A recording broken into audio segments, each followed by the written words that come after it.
Welcome to Inspire Me with Jay, a podcast focusing on meditation, the near-death experience, and all things spiritual. Hello, this is Jay Spillers with Inspire Me with Jay. My guest today is David Lutes. David, how are you doing? I'm doing good, doing very well. Thank you. So you work with helping people find meaning and purpose in their life. I hope so. I've spent much of my life in ministry, but transitioned out of that into what is commonly known now as talent management. And part of the talent management goals in many organizations around the world that I've worked in is, and this is going to sound like a sales pitch, but this is how I pitch it as a consultant or as a coach. I try to help the organization get the right people in the right jobs, doing the right thing in the right way, achieving the right goals with the right support, with the right career path. And so depending on where the organization is at, I kind of come in to either do a strategic level sort of planning exercise for manpower, or I'm there to work with executives or leaders to work with their own teams to get the most out of them, or I'm working with what they call high potential or emerging leader talent to get them on the right development plan. But either way, whatever the case, I play the role of a coach and an advisor, either on a personal level, leadership level, or even the strategic level. Is it sort of like motivational speaking and life coaching? I'm invited to speak at conferences, and I've done a lot of leadership training sessions where I'm trying to both equip and inspire at the same time. But I'm much more down to earth and practical, especially from a Christian perspective, where we have I feel like I'm overcoming a tendency for us to be full of verbiage and formulas to help people find success. Well, I'm trying to actually boil that down to some very simple principles that help people get a handle on their own dreams and hearts and desires and hopes, as well as the reality around their skills, their potential, their talent, and so on, and try to put that together. So I hope they're inspired. I don't get a chance as a TEDx type speaker very often, although I do enjoy the platform. It's more on a small group, team level, or individual basis. Yeah. A lot of people come to you and say, "I want to find meaning and purpose in my career or the work that I want to do." Yeah, they are for a variety of reasons. Either the organization that they're in, for example, either they joined the organization with an expectation about what their career path would look like and what degree or level the organization would commit to them in terms of their learning and development, or they and they were misled, or it wasn't what they'd hoped it would be. The culture wasn't really as supportive as they thought, or they just simply a round peg in a square hole and feel like they're ready to move on. They're ready for something more. They see within themselves, they see a desire to move, grow, learn, improve, and they're not quite sure how to do that. These days, the younger generation, if I could speak like that as an old man, their shelf life is 2 to 4 years before they're thinking of moving on to another job.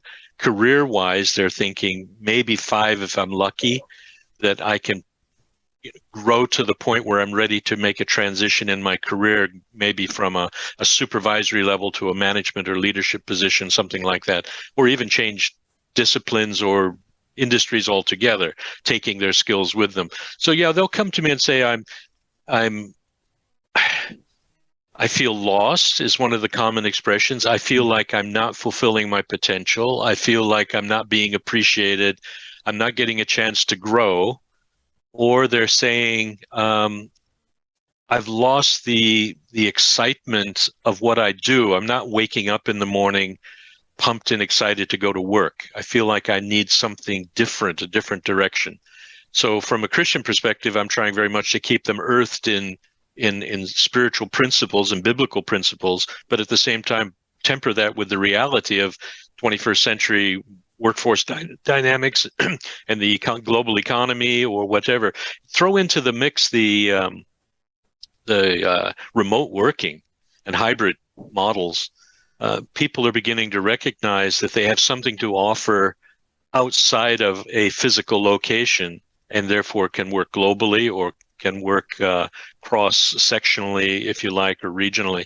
The problem with Americans is, no offense to all of us in America, is that we're very poor on cultural awareness and language, for example. Many of my coaching clients are from the Middle East or from Central Asia or from Europe, and they speak 2 or 3 languages and have a lot of cultural experience. So they have a much broader perspective about what the possibilities are for their career and to find their purpose and meaning and direction. So I do this. I'm not only in the Christian arena, but I'm also in the so-called secular arena as well. I spent several years of my life stressed, anxious, and depressed. I needed to find something that would make my life work. For me, that was meditation. With meditation, I found the peace of mind that I was looking for. I found the happiness, and I found a way to improve every area of my life, my emotional life, my spiritual life, my relationships.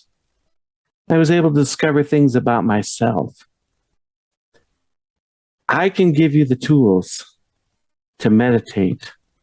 I will walk you through the process and hold your hand. Whether you're a beginner to meditation who's never meditated, or whether you're someone who's tried meditation and it just never seemed to work, we can make it work. Meditation is something that everyone can do, and I can show you how. Check out my course on meditation. You started off as a pastor, didn't you? Yeah. Mm-hmm. Mm-hmm. So you have training in ministry. Yeah, I'm an ordained minister, originally ordained in the Church of England in South Africa, which was effectively was there then. It was in the middle of the apartheid era, so it was called the Church of the Province, which was essentially British Anglicanism. So Episcopalian, I think, is closest thing. But then I transitioned out of that to working for another denominational group, and we planted ourselves or declared ourselves to be non-racial and non-denominational in the heat of apartheid, which meant my phone was tapped and I was followed because I was breaking the law by having fellowship or by connecting with people not of my race.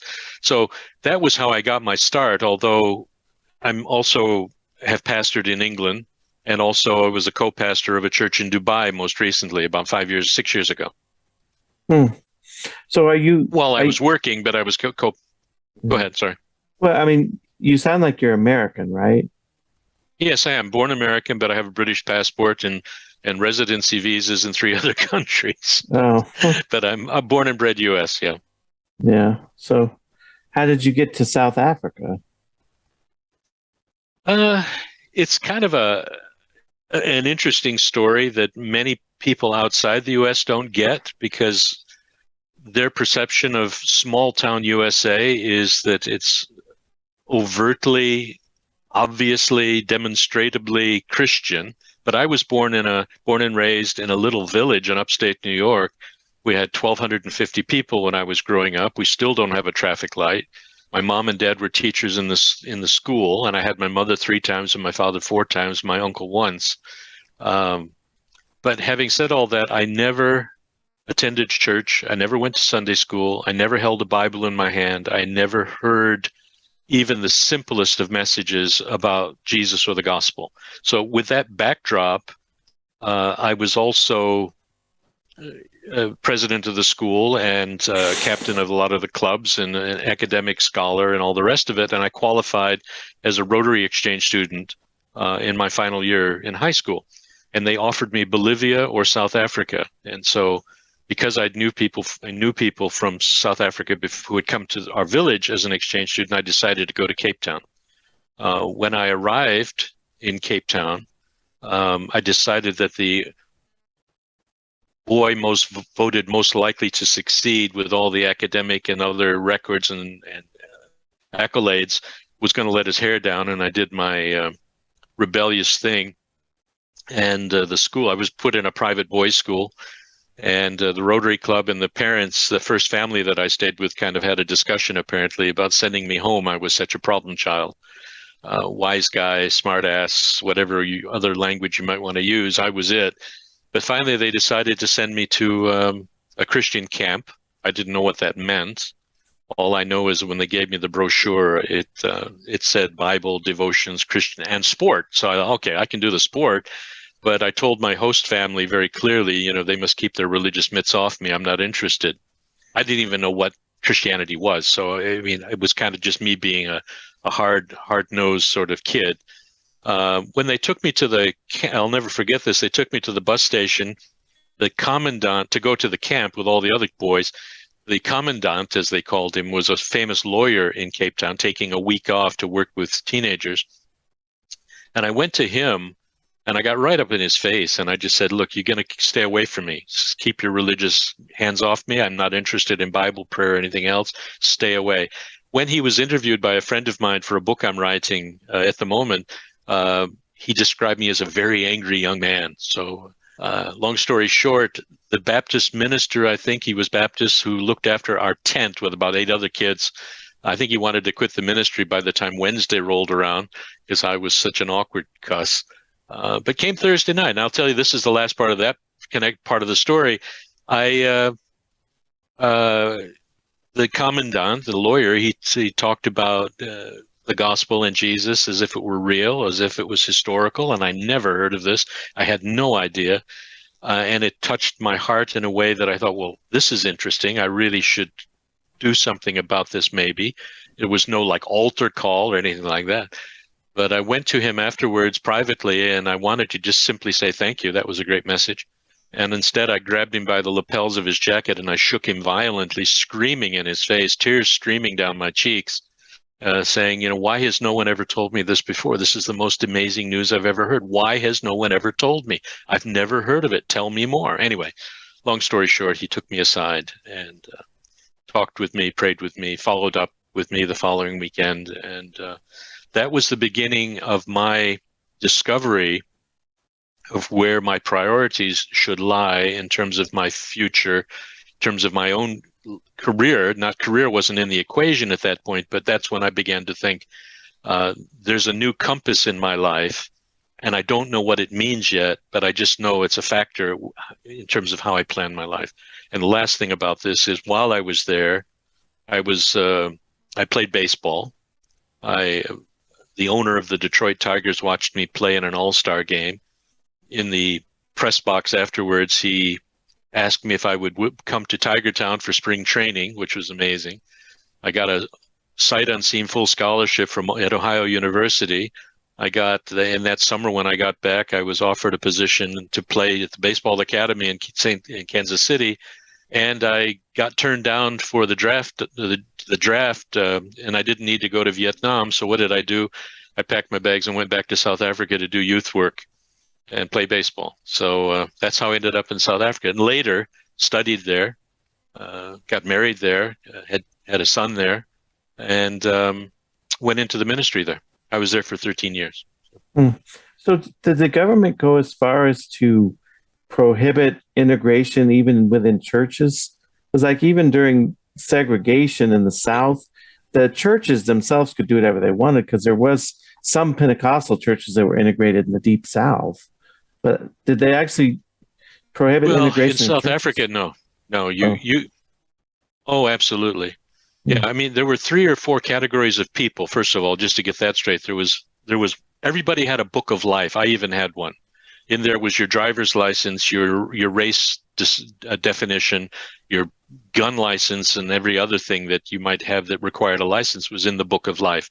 There were whites, there were so-called coloreds, which was mixed race.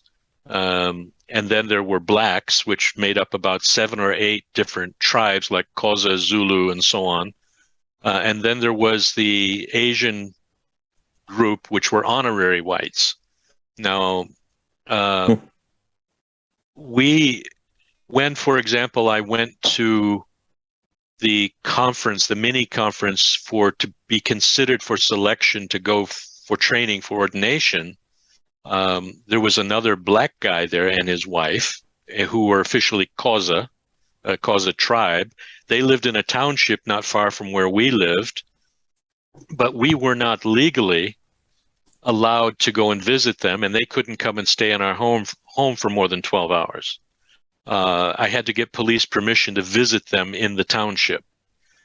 But another interesting thing about that, we became good friends, and when I offered to drive him and his wife, we offered to drive him and his wife home to their township. He said his first question was, "What kind of car do you drive?" And I said, "Well, it's an old beat-up Ford, 66 Ford." He said, "Okay, that's fine. You can bring us." Because if I drove something expensive, he would be labeled by people within their community that he's associating with a rich white guy. Long story short, when we dropped them off at their house in the township, which I didn't get permission to do, we kissed each other, hugged each other goodbye, and Michael, his name was, he whispered in my ear, he said, "You've just been labeled." And from that day forward, our phone was tapped.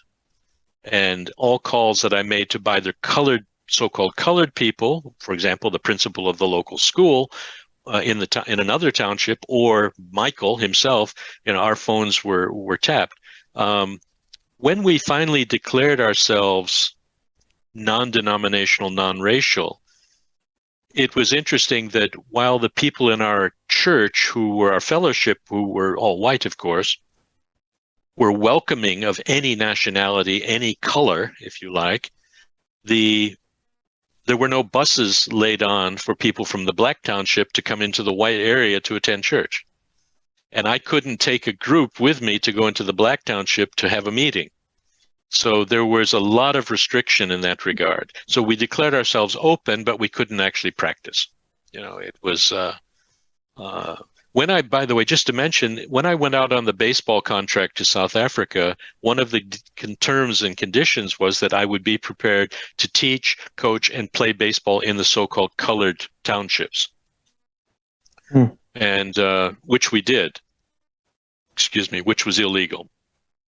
But we continued to do it, and we suffered no ill effect from that, or no arrests or anything. Now I've noticed, after the so-called collapse of apartheid in '92, all the baseball teams are mixed race now, and there are restrictions on marriage, the restrictions on location, the restrictions on transportation have all been lifted since those days. But back in the day, in the '70s and '80s, it was pretty gruesome, pretty tough. So it was even more pervasive than what you would have found even in the Deep South, prior to the 60s. Oh, absolutely, because it was enshrined in law. It was enshrined in law. I mean, a good friend of mine at our church who looked in this, and I'm going to be really saying probably something that will offend now. In the summer, he looked much darker. He looked like a so-called colored person because of the heat of the sun and being outside. But yet he was declared white because his grandfather was white officially and his grandmother was colored officially. But because the grandfather was technically white, or officially white, he got to carry a white birth book of life. But that said, whenever he got onto buses in the summer, the drivers would make him sit at the back. Even though he could flash his book of life, they wouldn't believe him, and he just found himself ostracized and segregated against in all areas of life. So we made a point of hanging out together to make so that he felt like he was one of us, and it was a really awkward time in those days. But you have signs everywhere: whites only, non-whites only. In Afrikaans, nie blankes, net nie blankes. And that's how you lived your life. And the drinking fountains were segregated. It wasn't just in the Deep South like it was here historically, but there it was. The bathrooms, everything, the transportation, housing, where you could live, where you could walk, how late you could stay up were all governed by law it was enshrined in law. Very, very strict. Hmm. So, getting back to like finding meaning and purpose, if someone comes to you and says they want to work remotely and maybe they're like writing or doing online courses or something, and they feel very fulfilled doing that, but they don't have a large audience or aren't making a lot of money, what can you tell them to help them? I'm going to sidestep it just for a moment, then I'll get back to it. When over the last, let me see, when did we go? 2008. So in the last 15 years, almost 15, 12 years, 14 years, I've worked in and out of the Middle East, for example. Mm-hmm. And I do a lot of training, coaching, consulting. I was based out there. I was an executive in a big oil and gas company there. But when I came back here, finding work in the area in Missouri was difficult. So I ended up going back and forth all the time and often for years. But what was interesting is if I had a particularly good training course, delivered a particularly good course, I feel I'm good at that. I like doing that, but the pay wasn't brilliant unless I got lots of work. And if I got lots of work, it meant staying in the Middle East for prolonged periods of time, which I didn't want to do. Coming back and forth, the benefit was I get to come home, but the negative flip side of that is you don't earn a lot of money doing that.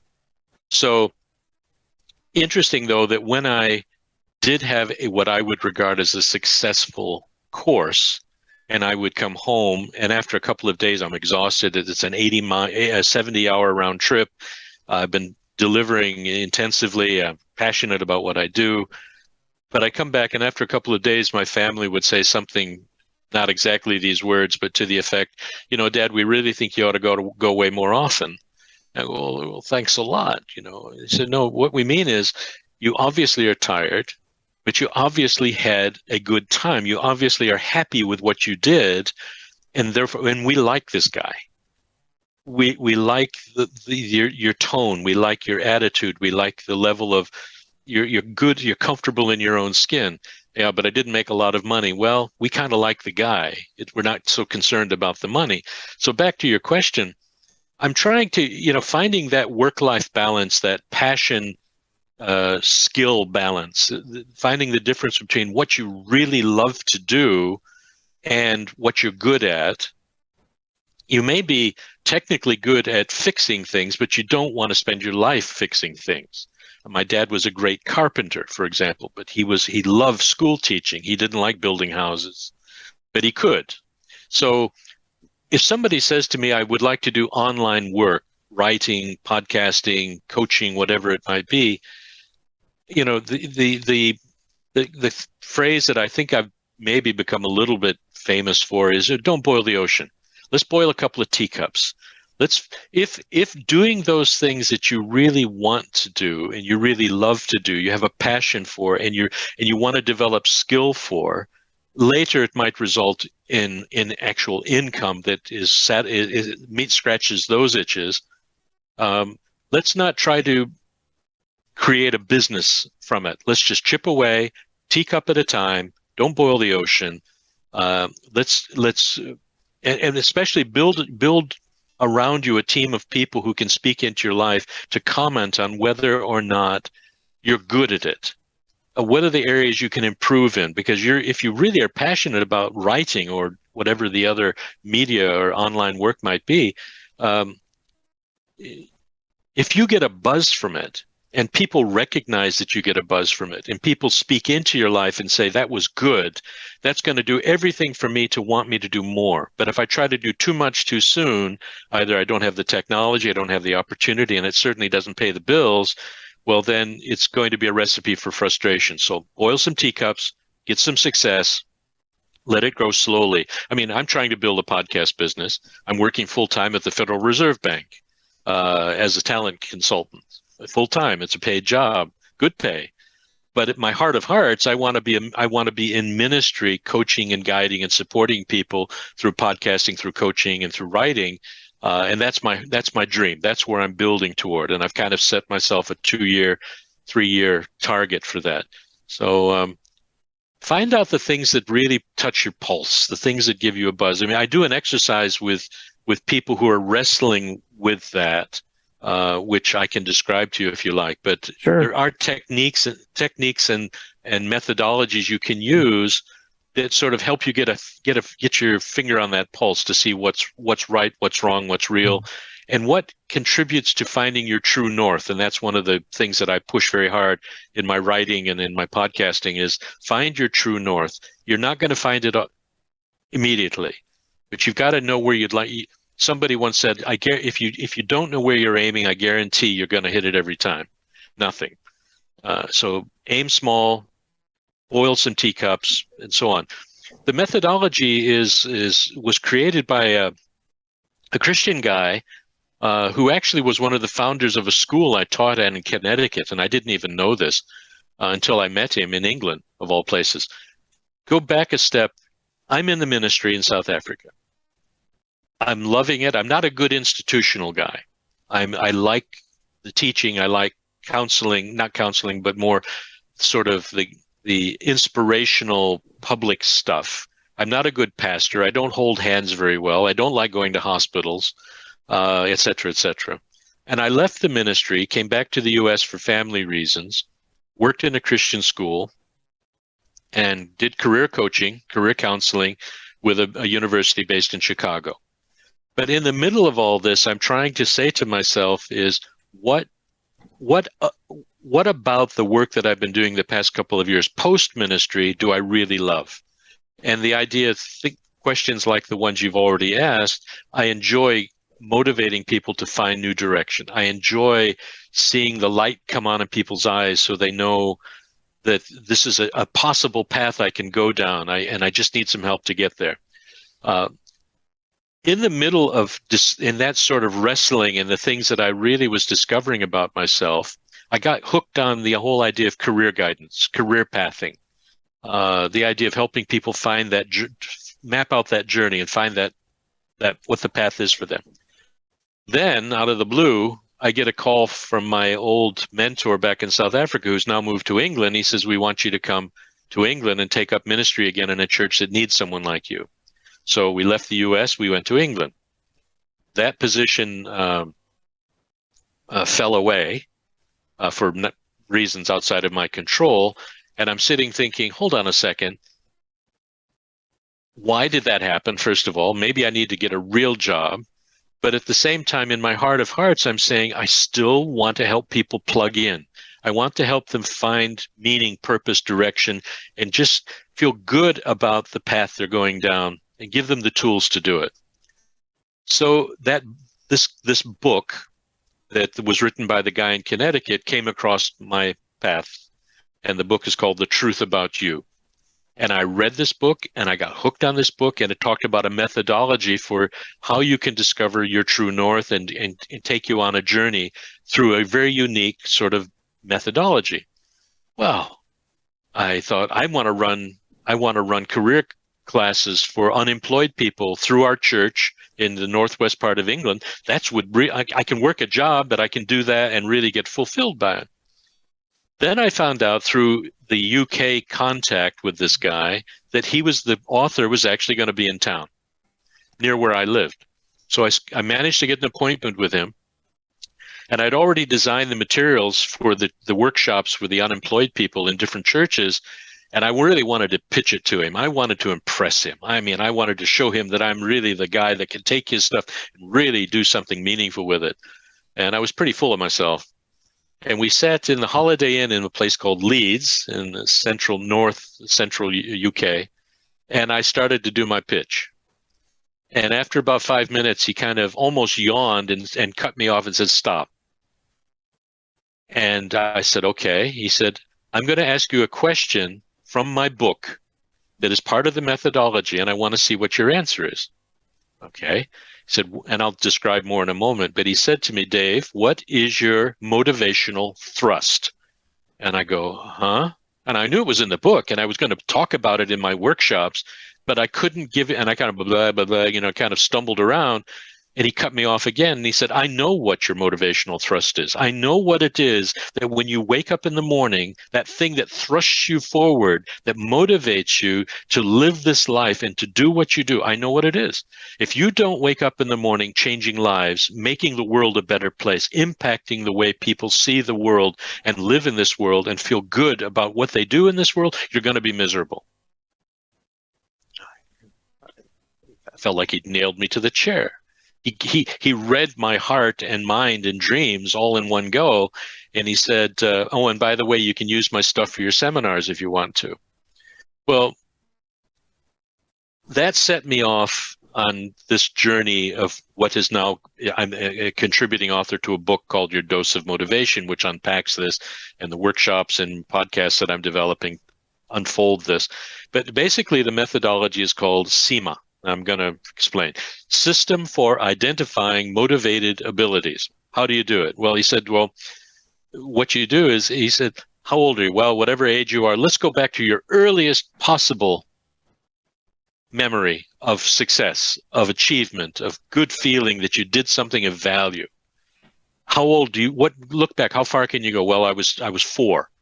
Okay, fine. What happened when you were 4? Well, I built something and I was really proud of it.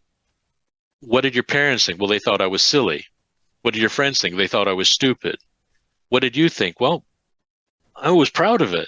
Did you build stuff after that? Well, no, I kind of got discouraged because everybody thought it was a dumb idea. What about later on? Did you, when you were 8, I remembered when I was 8. Well, I was in a school play, a high school play. What did you like about the school play? Well, I liked the applause. I liked the whole idea of being somebody that I'm not. And so essentially, and I said, do your friends think you're any good? Well, not really. They kind of laughed at me. But it doesn't matter. And what you do is we do the methodology is called recall the joys. Try to make a list of all the things that happen through different phases of your life that even looking back now, you can say, that gives me pleasure, that gives me a sense of satisfaction, that gives me a good feeling. I love telling the story about what I did. Other people may not have seen it that way. Occasionally, the odd aunt or uncle will come along and say, I know what you ought to do when you grow up. You're going to be this and that when you grow up. You'd be really good at this when you grow up. But even when you look back, you say, well, the pattern is there. And we're looking for what motivated you to use your talent and your abilities, the natural things and the learned things that we can look through your life. And if we can find a pattern, then we can begin and see a map or see a journey. Then we can begin to put together next step, another phase, the next phase, where you go with this. Were they learned abilities? Were they natural abilities? Did they come from, was it something that you even if you never got paid for it, you would love to do it anyway? Or is it something, was it, the good one is, was it the process or was it the result? Was it that you had to win or was it you just participated? What was it when you look back that gives you the buzz, the drive, the motivation? And that, when I take people through that methodology, we look at different phases like, 0 to 5, 5 to 10, 10 to 15, so on, all the way up through. We begin to recognize that there are things that they've done, said, achieved, or not done that when they look back, they either have regret that they didn't because they really wanted to, or they did it and they got what they wanted out of it, or they did it and wish they could have done more with it. It's those kinds of patterns begin to emerge. And that's where we start to look at drive, purpose, motivation, sense of accomplishment. And last thing on this, one of the things that I try to do in my fuller version of all this is that I try to get them to define what winning is. What's success? Is winning important? And if so, define it. Does that mean someone has to lose? Does that mean someone has to be beaten? Does that mean are you competing with yourself, or do you have to compete with someone else to be a winner? What is success? Define it. Is there any such, are your accomplishments about win-lose or win-win? And does it matter? How do you see people's participation in your life? Do you see them as a threat or do you see them as a support? Do you like to give more than you receive more? And we began to ask those kinds of questions. And people begin to get a picture of their heart motivation and drive and their direction and the things that sort of push the right buttons for them. And the one thing that Mark Twain always said that I always like to quote is there are two important days in your life. One is the day you were born, and the second is the day you find out why. And that's one of the starting points I use with a lot of the work I do. But there was a quote I've read by John Lennon that was talking about how when he was in kindergarten, the teacher asked the students what they wanted to be, and he just said, "I want to be happy." Is that kind of what you're getting at? Is that what makes you happy, not necessarily what makes you wealthy or what, gets you the Well, accolades? yeah. You see, and from a Christian perspective, if someone says that, I really, so I'll break them into two camps, if you like. From a Christian perspective, I'm trying to help people differentiate between happiness and joy. Happiness, in many people's definition, depends on happenings. If the things happen right, then I'm happy. Whereas joy, that comes from God, if you like, as He implants His life in us, is in spite of happenings, we can still have an assurance, a peace, a rest that allows us to hang in there, keep fighting, and keep walking, keep moving on. But by happiness, in a sense, it is a question that people ask. I just want to be happy. Well, then the definition of happy, is it about things? Is it about possessions? Is it about being right? Is it about winning? Is it about other people losing? Is it about having more than your neighbor? Is it about being better than your brother or sister? Is it about having accolades or praise or recognition or status or privilege? What defines happiness for you? And I try to get people to wrestle with that. And I try to strip away the things that they have no control over, the superficial things, to get down to the heart and the nub of what it is that motivates them to want to do well. One of the keys to all of this is, whether it's happiness that they're looking for or joy, we try to talk about, what is your excellence button? What is it that makes you want to do it well, whatever it is?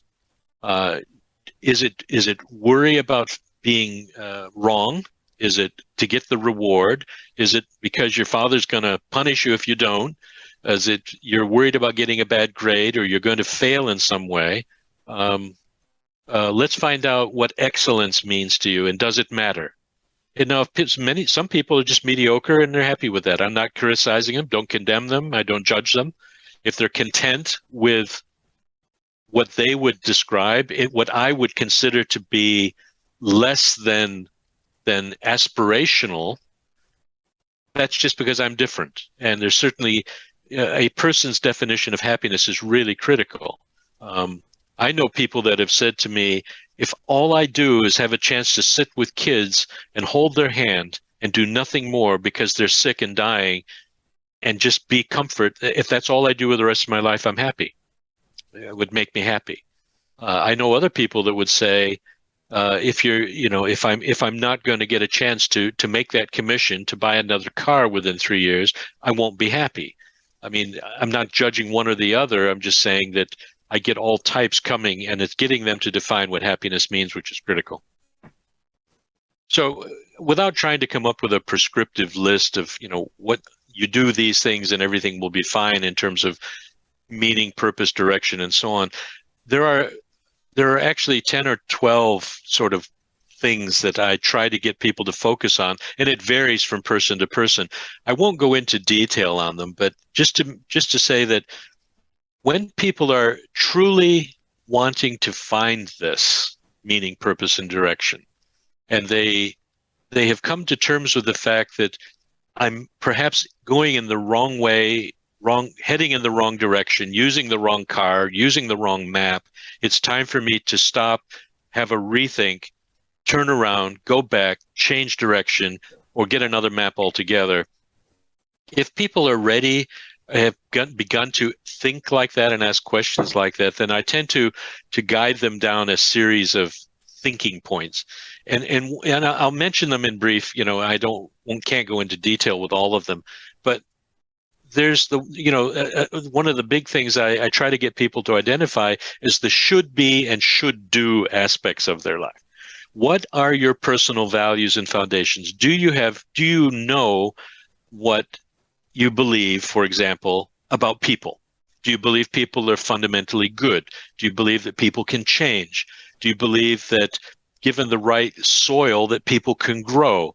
But what in a sense you must, from you personally, what should I do? What should I be in order for me to be happy?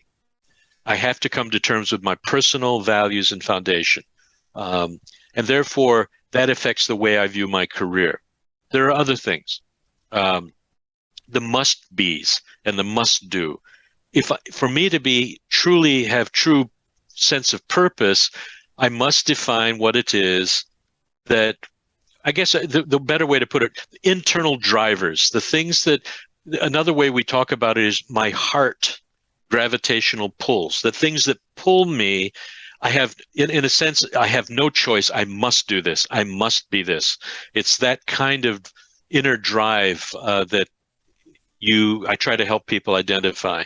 And then there's another one, which is I shouldn't be, and I shouldn't do this. And one of the things that when we look at a thing called career derailers, the things that take you off track, we approach it from the point of view of what are your Achilles heels?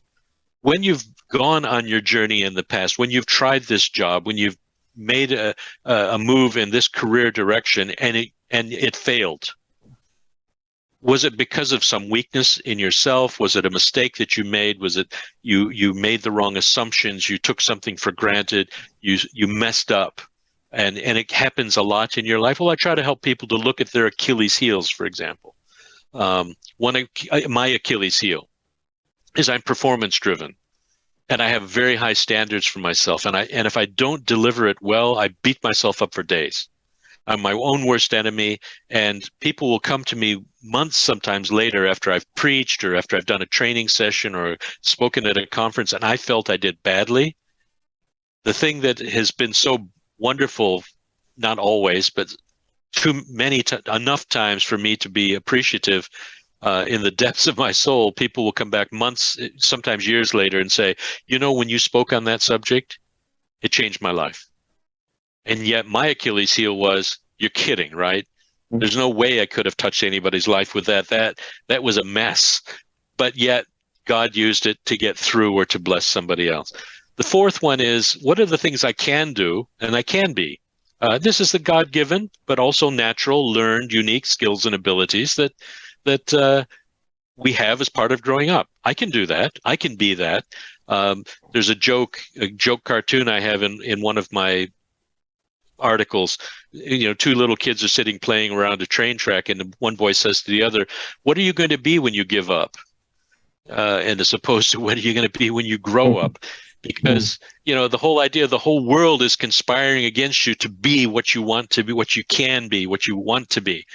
But we've got to identify what are the good natural talents that we have. I personally am hopeless at fixing things. I have never been able to pick up a tool and do anything sensible with it. My kids see a tool in my hand and they run for their lives, or they start making jokes, or they go to the neighbors and they say, "Dad's trying to fix something. Would you like to come and watch? We're charging admission." It's really that bad. And my wife will fix stuff, amazingly can fix stuff. She's doing cross stitch of 80,000 stitches, 300 colors, while at the same time managing a department at Walmart. I couldn't be or do that. And so I have the utmost, but that said, ask me to organize a training course, online training course for 15,000 people in five countries, I'm good. And she looks at it and she goes, I have no idea what you do. Another one is that I help people look at is the want to be, the want to do. That's when you've got the skill, but inside you've got this aspiration as well, this heart, this dream, this hope, and it's trying to help them bring the two together when aspiration combines with skill. If it could happen, what would you want to be? What would you want to do? Number 6, ready to be, ready to do. Well, that's a timing thing. You could be saying to your boss at work, "I'm ready to be, whatever, a new manager, a new director, lead a new team or take on a new project." But their perception of you is you're not ready. I've got the motivation, I've got the determination, I've got the skill, but the timing's all wrong. The company can't use me to do that right now. The life situation, the life, uh, I want to be something else that I'm not doing now in my ordinary job. But from my family's perspective, I can't do that. I would love to be a writer. I'd love to be an international conference speaker. I would love to coach and counsel and pastor people all over the world, but I can't. I've got a kid in college. He's got to finish one more year. Now, okay, 2 more years, and then I'm finish his master's degree. Now I can start maybe doing what I want to be, what I want to do when I can get past that.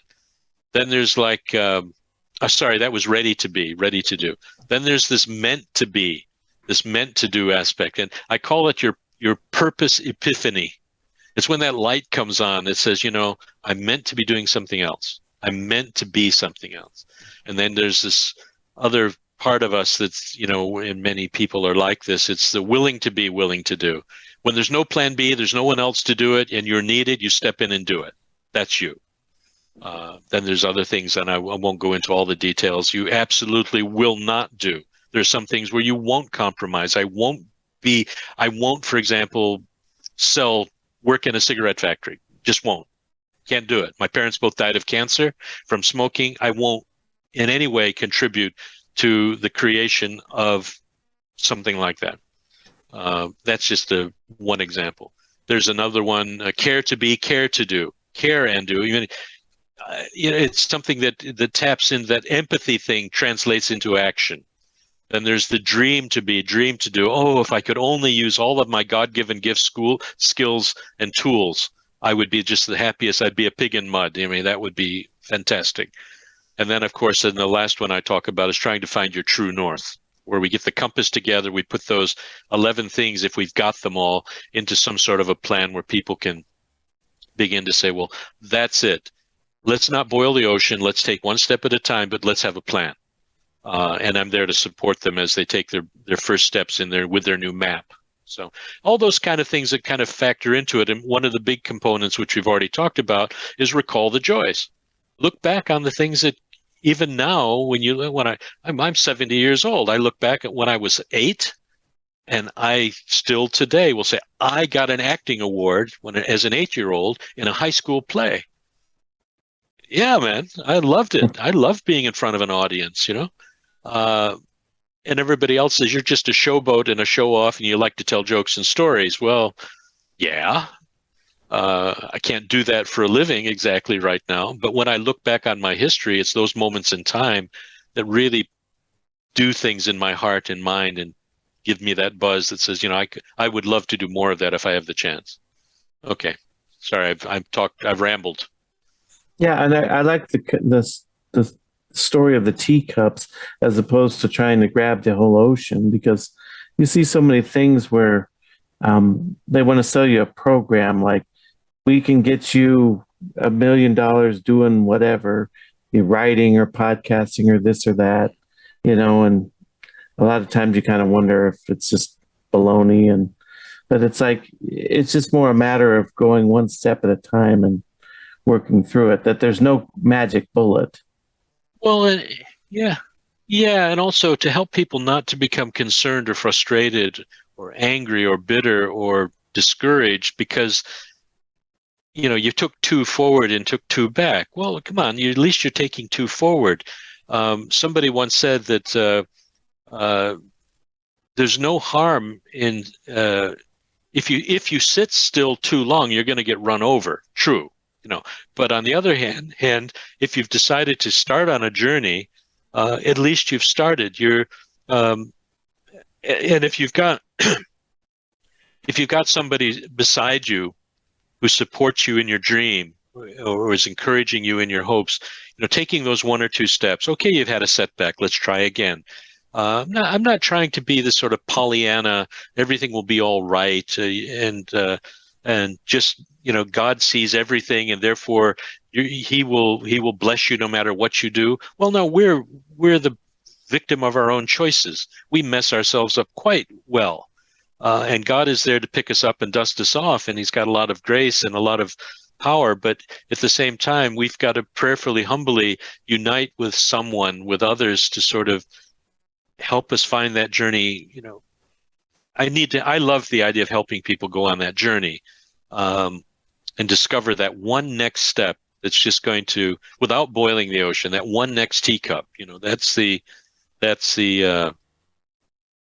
That's for me is the joy. That's where my joy comes from. Finding that one next step. I'm just looking at a quote here on my screen. The great Michelangelo said it actually.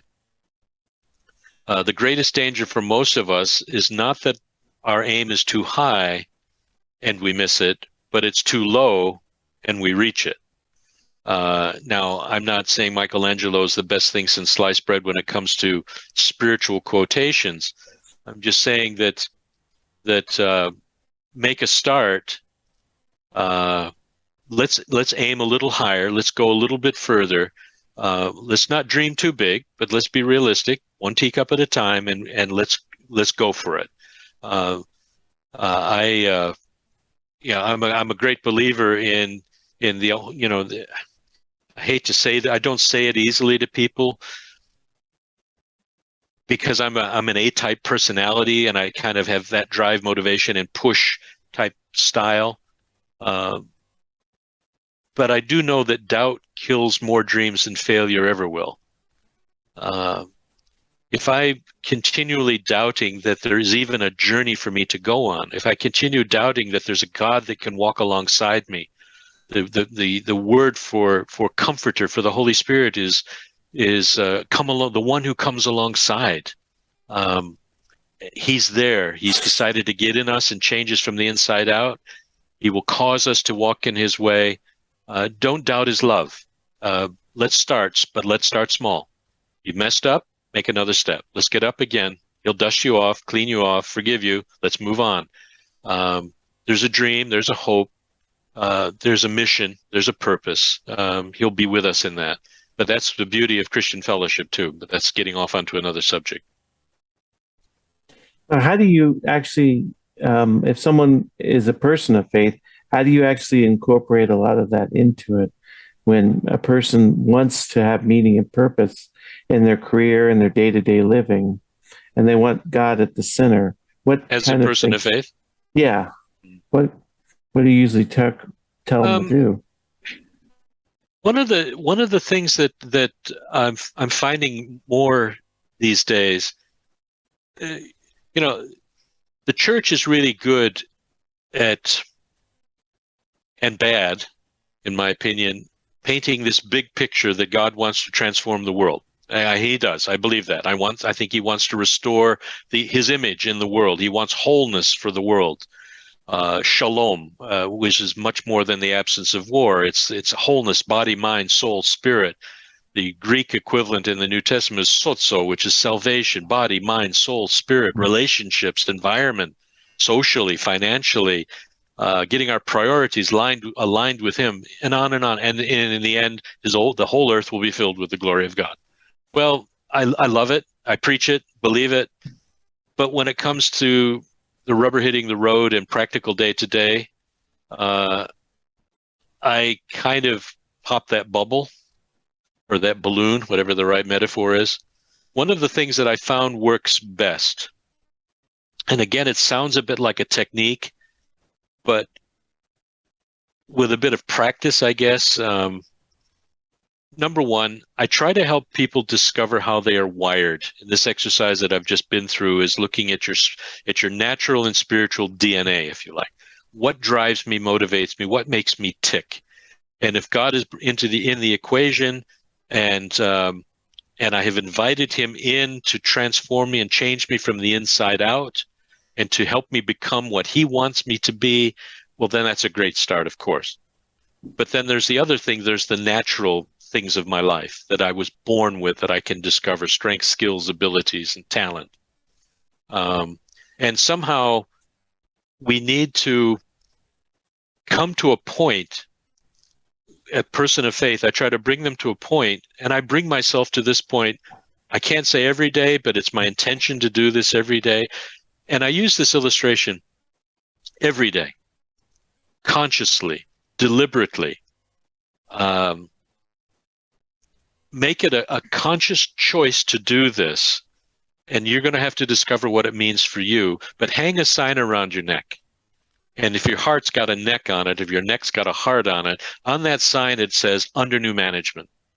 Today, I am putting myself under your management. Today, I'm surrendering. Today, I'm telling you, I don't know how to live my life. Today, I know what I'd like to do, but I want to make sure it aligns with what you want me to do. Um, uh, and I have to discover what it means to say, not only do I want what you want, there's a great verse in Psalm 37, delight yourself in the Lord and he will give you the desires of your heart. And in many translations, it says, delight yourself, put him first and he'll give you what you want. Well, there's a big difference between what I want and what I need. I want happiness, but I need joy. I want stuff, but I need to give away more rather than get more.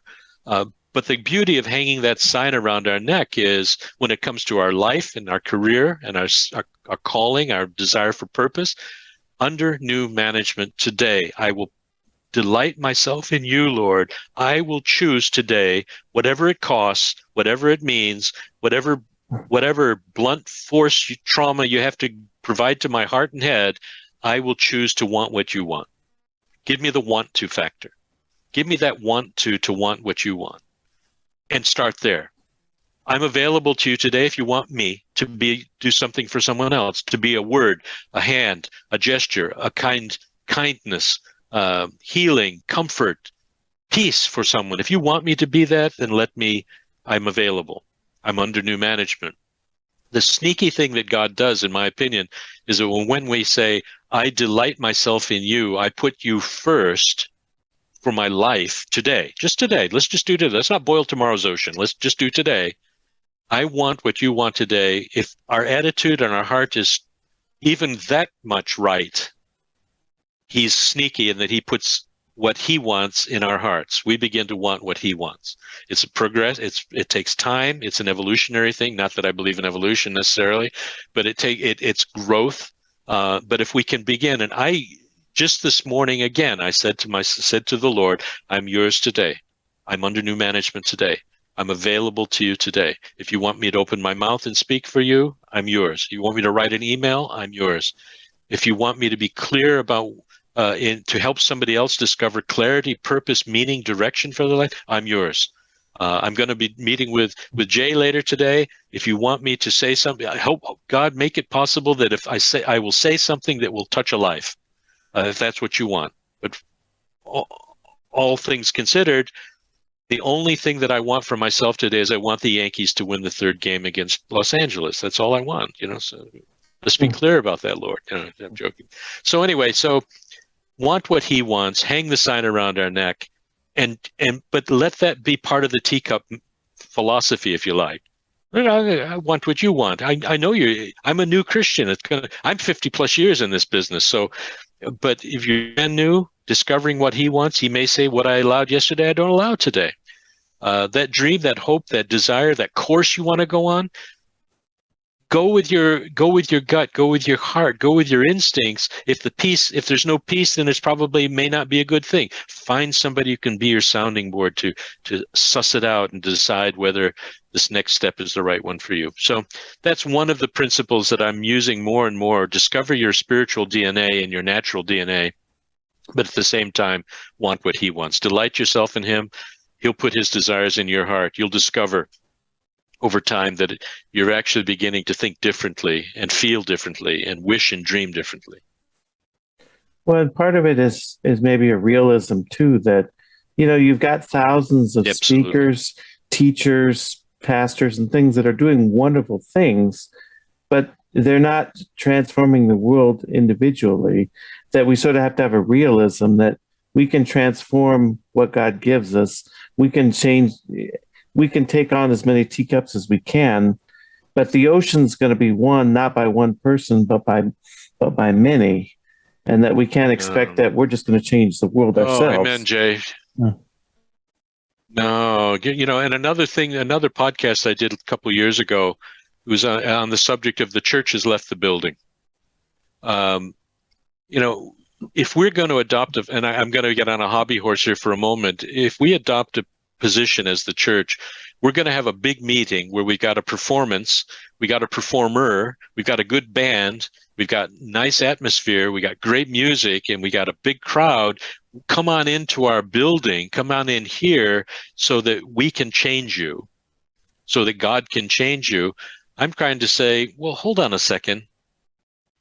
Can't we get off our pews and our backsides and our knees and go out and be an answer to our own prayers? Go out and be friends with the world, not friends and do things the way they do, but go out and be an answer to the prayers that many of them have that they may not express. Let's get out of the building. Don't come in here. Yeah, come in, celebrate if you like, but the church has got to have a mindset, in my opinion, where we're taking his answer, his restoration, his wholeness message out to the world. I'm going to share just one quick story just to illustrate that. And I'm not saying I do this right, Jay. I'm just sharing personal stuff. I was working in Washington, and I'm coming home every fourth or fifth weekend back to Missouri. And I'm tired. And it's a 2-hour, 15-minute flight from D.C. to St. Louis. And that morning, as I've joked before, as I foolishly said, okay, Lord, I'm available today. I'm under new management. I'm available. And then when I got on the plane, I got a nice window seat, cuddled up next to the window, said, I've got a 2-hour nap coming. This is going to be good. And two people were sitting next to me. Lady was sitting in front of me. And we reached cruising altitude just when I was really beginning to drop off to sleep. And the lady in front of me put her seat back a bit too abruptly. And she turned around and looked between the seats to me. She said, I'm sorry. I'm sorry. And I said, hey, don't worry. God bless you, dear. Don't worry. And it was nothing. So a few minutes later, I'm starting to nod off to sleep again. The guy taps me on the shoulder, the guy sitting next to me. And he said, can I ask you a question? I said, okay. And he said, are you a born-again Christian? I said, why would you ask that? And I said, first of all, I'd like to know your definition of what you think that means, but why are you asking it? He said, well, when she put her seat back and said, apologize, you said, God bless you. I said, I did? She could have sneezed, and I said, God bless you. It was that simple. He said, no, you said, God bless you, and you meant it. I said, well, I guess, yeah, I would love God to bless her. Okay, back to the question, are you a born-again Christian? I said, you give me your definition, and I'll tell you if I am. He gave his idea of what he thought that meant. He'd heard of it somewhere, and it was on TV or something. And I said, well, okay, you've just described, yes, let me clarify a couple of things. And I told him my own story, a bit of my own personal story. And I said, but I guess that adequately describes the journey that I have begun. I was given a new birth, and I've began a new journey. And we talked for a good 15, 20, 30 minutes. And after a little bit of time, the guy sitting next to him interrupted us. And he said, I've been listening to the two of you talk. And he said, I've just finished Bible school, and I'm trying to find where God wants me. What is the purpose for my life? And I go, oh, no, so much for the nap. There's nothing going to happen here. And I ended up sharing with both of them about how to do some of the things you and I've talked about now to discover how God is intentionally, proactively, totally unconditionally, lovingly committed to helping us find meaning, purpose, and direction for our lives, to transform us, get inside us, and transform us from the inside out, and to help us walk with him under new management and find meaning, purpose, and direction. And I went away thinking, all I said this morning was, I'm available, I'm under new management.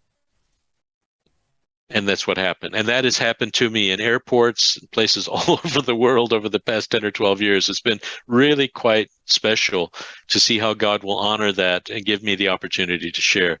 And I know many other people have the same thing. I don't know why I got onto that subject. You set me up for that, and I don't know why. So, in terms of a final message, what would you like to leave the audience with? One final message.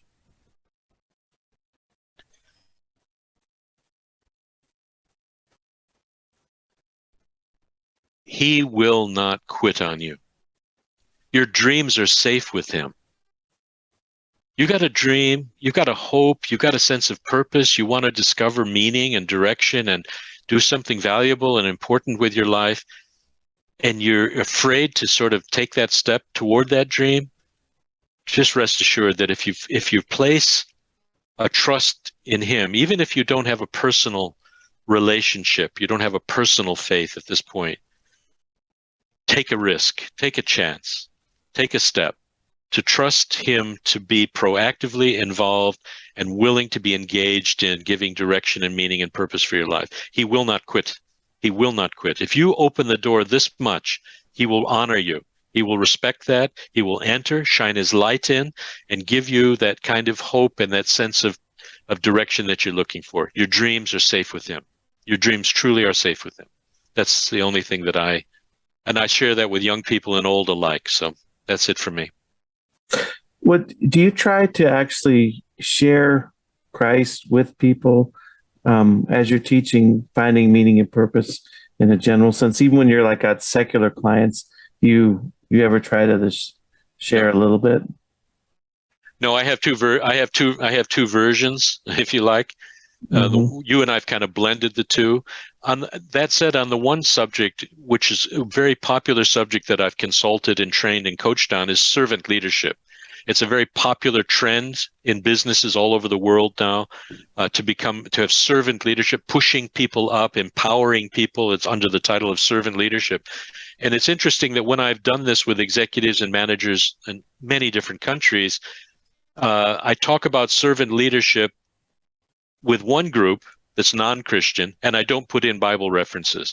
But when I do it with Christian leaders, it's exactly the same stuff. I only just have Bible verses. And I find that they, and I have often shared with the group that's not in a Christian environment, that I have Bible verses for this, but that's not the place we're in right now. And yet people will come to me afterwards and say, well, share with me those Bible verses because I would like to try to harmonize them. But the stuff that we've talked about today, that list of 12 things, it's almost 100% non-Christian version of that. But at the same time, tapping into the idea that God does place talent within us. We have got God-given ability. He can give us a sense of direction. And he wants to do that. That's something special, to tap into those hidden qualities and give us that gravitational pull thing that I mentioned. And so I do mention it, but I do two versions of that completely. And very, very often in the past 5 or 6 years, 10 years maybe, after I've shared on the non-Christian version of organizational development, leadership development, communication skills, pick a subject, people will come to me afterwards and want to know my Christian story. I don't know if it's something that comes out, but I don't overtly mention it at all. Where can people reach you if they want to get in contact with you? Well, on Facebook, it's AuthenticChristianManager.com. I have a website called www.AuthenticChristianManager, one long word.com. You can find me on LinkedIn, just David Lutes. And in there's a collection of some of the stuff that I've written, some of the things that I've done, podcast links and so on. But LinkedIn, David Lutes, AuthenticChristianManager.com, or just AuthenticChristianManager@gmail.com. That also works. Yeah, well, thanks for being on. And if you want to find the book, I've got a book called Your Dose of Motivation. It's not mine alone, but I'm one of the contributing authors. That's on Amazon. Your Dose of Motivation. Okay. Yeah, well, thanks for being on today. My honor and pleasure. Really is. Thank you.